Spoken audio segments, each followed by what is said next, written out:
Hello, and thank you for joining us. I'm Dawn Bowerman with Blue Chip Marketing, and I'm here again today with Sounds for Life with Dr. Ramona Stein and Kristen Nolan, who works for Dr. Stein at Sounds for Life. So thank you for joining me, ladies. Thank you. And how was your New Year's? It's so glad to be done with. It was wonderful. Was it good? Yeah. Did you do anything special? No? No. No? We really don't do that anything either. For years, when I was younger, we would go out and celebrate New Year's. But as time went on and the kids got older, now I just worry at home that they're going to get home safely. Right. So, but it's a new year. It's 2016. So I'm very excited. We're still going to be meeting weekly on Fridays and having a live show at 9 o'clock, 8:30, 9 o'clock. We'll notify you ahead of time. So I'd love it if you could join us. And also send us any questions. There'll be some information at the end that will let you know where you can send those questions. Today, and again, thank you so much for joining us, we're going to talk a little bit with Kristin about her background, what she did, and why she became an audiologist. And again, she's here at the practice, so I was very excited that you joined us. Thank you again. So, sure. Having that been said, tell us a little bit about your background. So I've been an audiologist for 16 years now, and I worked at one place for about 15 years, and then Dr. Stein started her business, and I decided to go with her. And so here I basically have a specialty in children, difficult to test, and then I also do a lot with geriatrics. Very good. That's amazing. So very good combination with what you both do. That's nice. You kind of got the bases covered with the children. Mm-hmm. I can imagine that's pretty difficult to do. Sometimes. Is it worse than getting their hair cut? No, I let them move a little bit. Oh, okay. So that's good. Yeah, you want them to kind of to bounce around. I'm just thinking about in that room. Yeah. Now, do you normally with a child have a parent come in the room as well? Yes. So that would be part of the test. Depending on the age, yes. So, well, that's wonderful. So, a little bit more. What are some of the benefits that you have with having Kristin on board? I mean, I think it's wonderful. It is. And Kristin and I have worked together for 15 years. So it's very nice to be able to continue that relationship where we are right now. And at the former workplace, Kristin did a lot of the testing for the difficult to test and for pediatrics and really developed quite an expertise in both areas. And the other specialty that she has is she works with, as you said, geriatric patients, and she goes to several area nursing homes and assisted living centers and provides on-site services.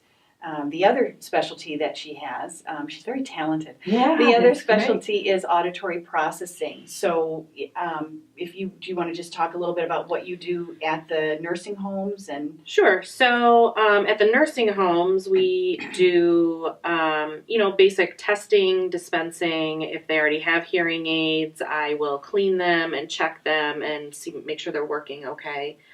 We can basically do just about everything there so that the resident doesn't need to go out, especially in the winter or if it's difficult for them to move. So we can do a lot of right there on site, which is nice. So do you have equipment there at the location? I take equipment to each location. You're able to do that. Now, you said something interesting, the cleaning, and I know even early this morning when we were chatting, that is something that we're going to be talking about. So we might call on you again at another show because cleaning hearing aids is very important, especially if you're making that part of the step. Yes.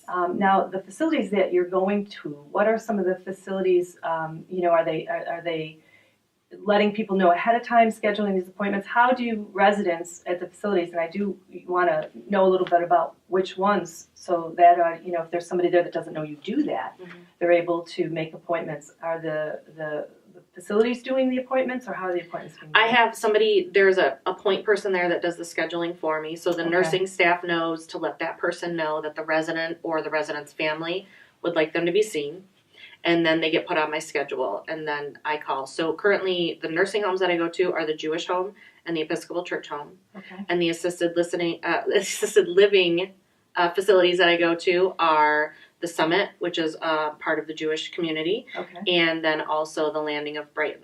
Is there a difference between the two facilities? Assisted living? versus nursing, yes. Yeah. One is a skilled nursing facility, which means that they have 24-hour care. Okay. Assisted living is they can do a lot on their own. It's more like an apartment, but there are care providers there that are helping them if they have help, if they need help. Maybe they just need help getting dressed in the morning, and there is a dining facility at those places, so they won't have to cook. Okay. But they live in more of an apartment than a room.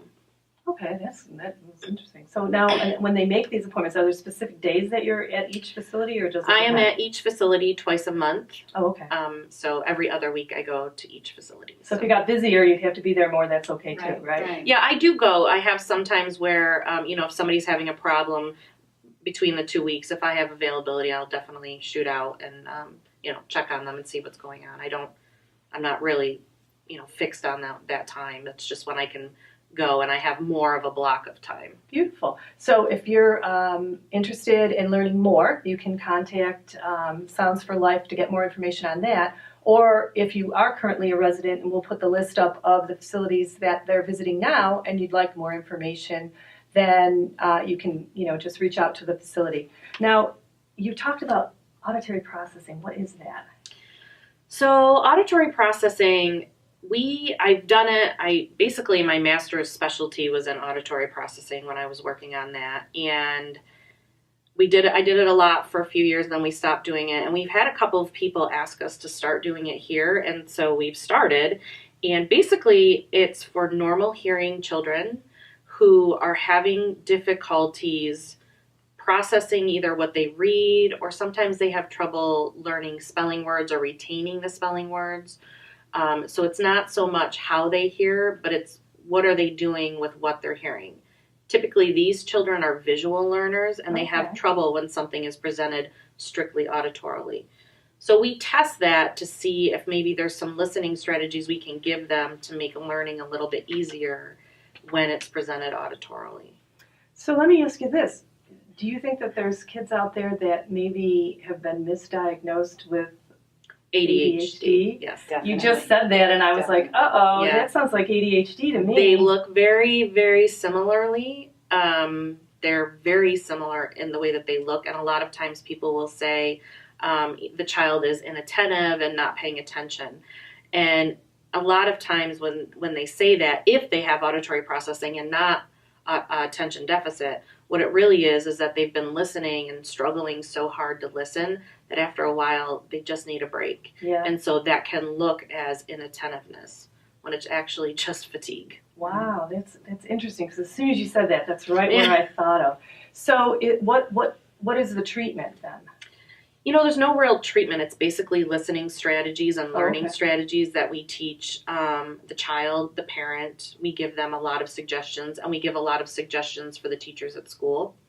So if they have it, we have a lot of recommendations that we can give to help. In some instances also, Kristen will recommend an FM unit. So do you want to just mention what that is? So there's some FM units. It's a frequency modulated unit, and basically what it is a speaker system or even a at the ear worn microphone, really, and it just takes the teacher's voice and brings it directly to the child's ear. It's not amplified. It's not a hearing aid, but it really helps them hear or focus a little bit more when it's right in their ear. And a lot of times children with auditory processing have trouble in background noise. So a lot of times the parent will think that they have a hearing loss. ADHD. Well, they might even think they have a hearing loss because they've got the TV turned up really loud. Well, they might have the TV turned up really loud because there's a lot of noise around them and they just want to hear the TV. Sure. And if they have trouble filtering that out, so they turn the volume up.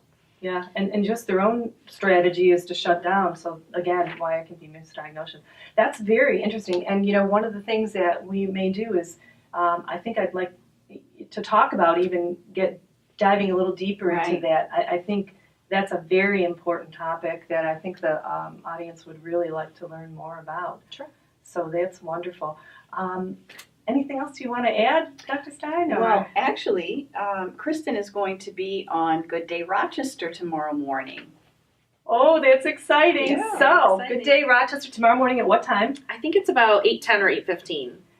Awesome. So tune into that and listen to it. What are you going to be talking about there? Auditory processing. Oh, there you go. This couldn't be better. How wonderful. All right, good. So tune into Good Fox. Day Rochester. What is it? Fox News, yep. Fox News, and listen to some more, and we'll give you some more information on that. I just want to let you know Sounds for Life is here in Pittsburgh. We're kind of off of Craig Road and Sully Trail.